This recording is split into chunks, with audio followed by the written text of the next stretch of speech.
بسم الله الرحمن الرحيم. ان شاء الله بقى كده النهارده يا جماعه في الفيديو ده هنحل اكتر سؤال الطلبه بتعاني فيه في الامتحان. سؤال الوحدات المكافئه.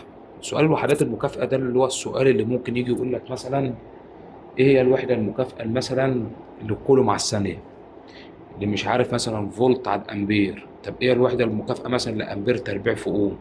طب ايه الوحده المكافئه لفولت في ثانيه على الامبير؟ طب ايه الوحده المكافئه مثلا لاوم في ثانيه؟ ال- السؤال ده اللي زي ده بقى محتاج تحليل كويس من الطالب عشان يقدر يحل السؤال. لازم يكون حافظ قوانينه كويس، لازم يكون بيقدر يربط بين قوانين المنهج كلها.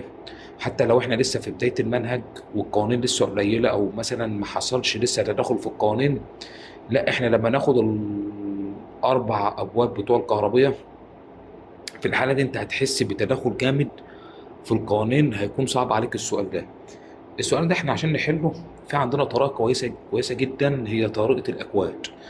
بس هي مشكلتها ان احنا لازم نحفظ الجدول اللي قدامنا ده، او لازم تكون انت عارف الجدول اللي قدامك.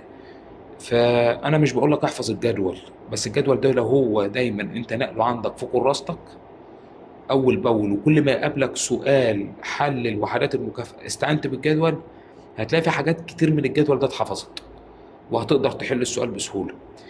مشكلتي الحاليه مش موضوع ان احنا نحفظ الاكواد ازاي او الاكواد دي جت منين. يعني انا مشكلتي مش كده، انا مشكلتي حاليا ازاي استخدم الاكواد دي في الحل، ودي اللي انا هساعدكم فيه النهارده. قبل ما ابدا كده نحل واعرفكم ازاي، في حاجه مهمه جدا في الجدول. اخر ثلاث خانات عندنا ده همت، ده هو اللي هو ايه بقى؟ اللي هي المعوقه والمفاعله الحسيه والمعوقه ده. الثلاث خانات دولت هنزود عليهم كمان المقاومه.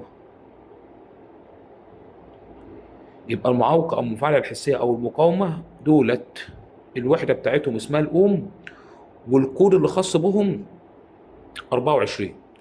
كل الفكره كلها ان احنا هنضيف المقاومه بس معاهم مش اكتر. طب جميل. طب ازاي هنحل سؤال وحدات المكافاه؟ بصوا كده يا جماعه، هنشرح الاول وبعد كده هنحط كذا سؤال ونجاوب على كذا سؤال دول. اول حاجه، انا عندي مثلا القانون الاي بتساوي كيو على تي. قانون الاي بتساوي كيو على تي ده او من اشهر قوانين المنهج، وده من اول قوانين المنهج عندنا. الاي ديت اللي هو شيء التيار بتتقاس بمين؟ بتتقاس بالامبير. جميل. طب الامبير ده بيكافئ ايه؟ بيكافئ الكيو على تي اللي هو الكولوم على الثانيه. يبقى الامبير بيكافئ الكولوم على الثانيه. طب هل الكلام ده صح؟ تعالى نتاكد. هنستعين بالجدول. هو لو جه مثلا في الامتحان وقال لك الكولوم على الثانيه ده بيكافئ ايه؟ المفروض لو انت حافظ القانون هتقول الامبير، وده اللي احنا بنتكلم فيه او ده اللي احنا متعودين عليه دايما في الدروس عندنا. لكن لا، انا ممكن الجا للجدول ده، بس الجدول فيه صعوبه شويه في حفظه. طب خلينا نفهم الجدول الاول. انا لما يجي لي في الامتحان ويقول لي كولوم على الثانيه، عاوز اعرف هي بتكافئ ايه، هنعمل ايه ساعتها؟ اول حاجه هروح للجدول واشوف الكولوم في الجدول، مكان الكولوم دي فين. لو جينا ندور في الجدول وجينا نشوف مكان الكولوم، الكولوم ديت اللي هي كميه الشحنه الكهربيه اللي ده. في الحاله ديت الكود المكافئ لها بكام؟ ب 10. يبقى احط 10 اهي على اهي، نقلت على، ما عملتش حاجه غير نقلت على الثانيه. كل اللي انا هعمله اكيد نروح للجدول ونشوف الثانيه بتكافئ ايه. الثانيه دي اللي هي الزمن، فهندور عليها في الجدول. هنلاقي الزمن اهو اللي بتقاس بالثانيه موجود فوق هناك اهو. بكام الكود بتاعه؟ باتنين. يبقى 10 على 2. طب ال 10 على 2 بتطلع كام؟ بتطلع 5. تحسبها بدماغك، ولو هي عمليه حسابيه معقده عن كده شويه تحسبها بالاله الحاسبه. طلعت كام؟ 5. كده انا ما طلعتش الوحده المكافئه. طب اطلع الوحده المكافئه ازاي؟ هروح للجدول واشوف مين اللي الكود بتاعه بخمسه. مين اللي الكود بتاعه بخمسه ده؟ اللي هو مين بقى؟ اللي هو شده التيار الكهربائي، اللي هو بتقاس بمين؟ بتقاس بالامبير. يبقى ساعتها لو هو قال لي الكولوم على الثانيه بتكافئ ايه، رحت شفت الكولوم ب 10، الثانيه ب 2، 10 على 2 فعل 5. مين اللي بخمسه؟ الامبير. يبقى هما بيكافئوا الامبير. تاني، انا عندي مقاومه الكهربائيه ار بتساوي في على الار. الفي على الاي اللي هو الفولت على الامبير. طب هما بيكافئوا مين اساسا؟ انا لو انا واحد فاهم بقى اقوم قايل الفولت على الامبير دول بيكافئوا يا باشا الاوم. جميل. طب عاوز اتاكد من معلومتي، اول حاجه اروح اشوف الفولت دي بكام. هروح هنا في الجدول الفولت هناك اهي. الفولت دي بتكافئ 120. جميل، يبقى انا كل اللي انا هكتبه هكتب 120 على الامبير. كنا جايبينها من شويه، جبنا الامبير من شويه هناك اهي. تلاقي شده التيار كانت بكام؟ بخمسه. ال 120 على 5 لو انت جيت تحسبها على الاله الحاسبه هتطلع تقريبا 24. اروح للجدول اشوف مين في الجدول هيطلع لي 24. اللي في الجدول طلع لي 24 هناك اهو. 24 ديت اللي هي مين بقى؟ اللي هي المقاومه الكهربيه اللي هي بتتقاس بالاوم. جميل، يبقى في الحاله دي بتكافئ الاوم.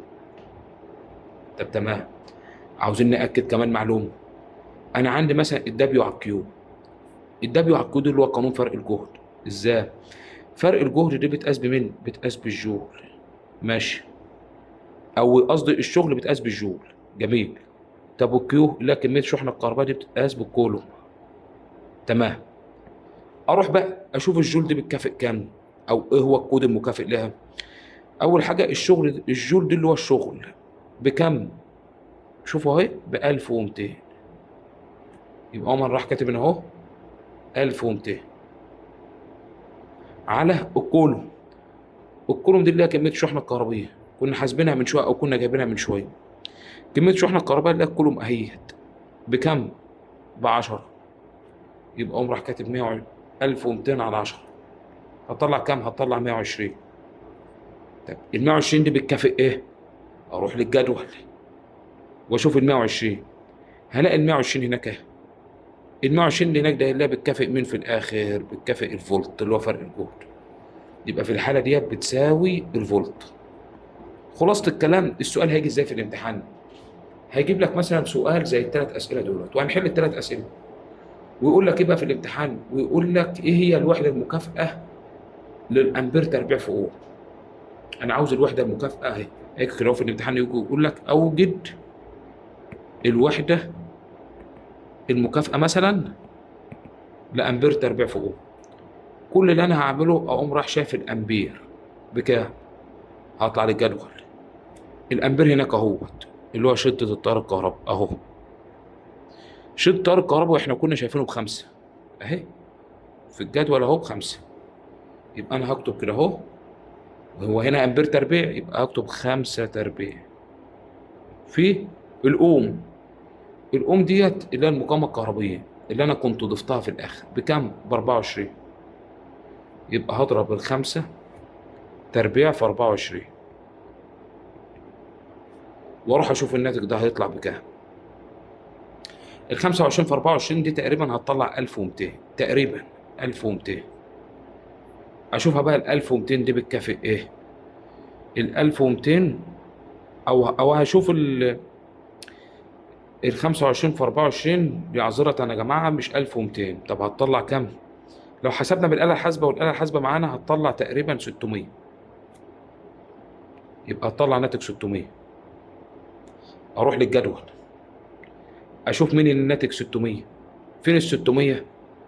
ال 600 دي اللي هي مين بقى؟ دي اللي هي القدرة الكهربية اللي بتتقاس بالوات. يبقى هي بتكافئ إيه؟ بتكافئ الوات. تعالى أشوفها كده. يبقى في الحالة ديت الأمبير تربيع في أوم بتكافئ الوات، وده فعلا هو قانون القدرة الكهربية، لأن الباور بتساوي أي تربيع اللي بتقاس أمبير تربيع في آر اللي بتقاس بالأوم. في حاجة تانية، السؤال اللي بعده أوجد الوحدة المكافئة لفولت تربيع الأوم اللي هو في تربيع الآر اللي هو على فكرة برضو القدرة الكهربية، يعني المفروض الناتج هيطلع في الآخر برضو 600. طب عاوزين نتأكد، هنروح نشوف الفولت. الفولت هنروح للجدول. فين الفولت؟ فرق الجهد أهو بكم؟ ب 120. بس هو هنا 120 بس ولا 120 تربيع؟ 120 تربيع على المقاومة الكهربائية اللي بتتقاس بالأوم. طب المقاومة الكهربائية احنا اتفقنا بكام؟ ب 24. هتروح تحسب العملية الحسابية ديت 120 تربيع على 24 متأكد إنها هتطلع معاك 600.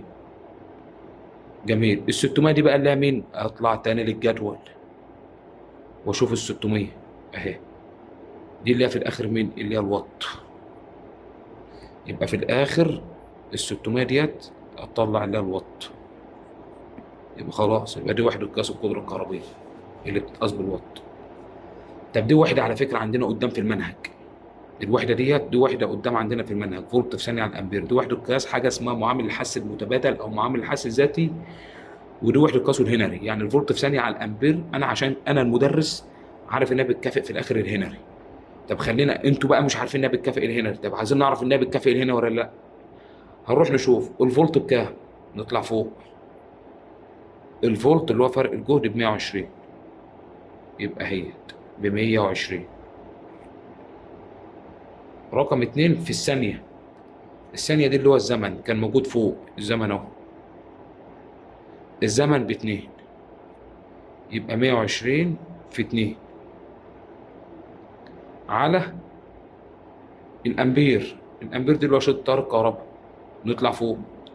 شده التيار الكهربي اللي هو بيتقاس بالامبير كان الكود بتاعه ب5، يبقى اهو، يبقى عوض عنه ب5.